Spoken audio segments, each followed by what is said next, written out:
24 مقابل 19. وكرة المباراة كرة التأهل إلى الدور النهائي مسابقة كأس تونس.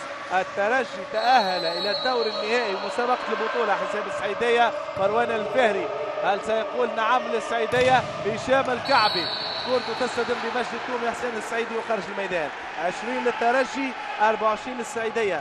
دائما مع كرة المباراة شكري جويني سينفذ الارسال. قبل ذلك فما تغيير، يدخل ياسين الحاكمي مكان مهدي بن الشيخ لتعزيز صفوف جدار صد الترجي التونسي.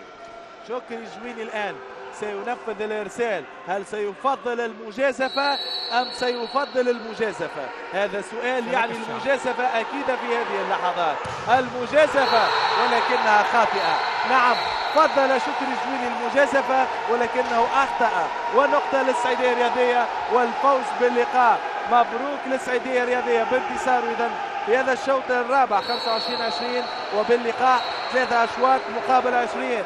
السعيدية الرياضية يتأهل إلى الدور النهائي من مسابقة كأس تونس للكرة الطائرة. ألف مبروك للسعيدية. حظ أوفر للترجي الرياضي التونسي وأيضا للنجم الرياضي الساحلي اللي كان انهزم اليوم العشية ضد النادي الأولمبي الإقليمي في سوسة في نفس الإطار الدور النصف النهائي. السعيدية والنادي الأولمبي الإقليمي سيتنافسان من أجل لقب كأس تونس للكرة الطائرة.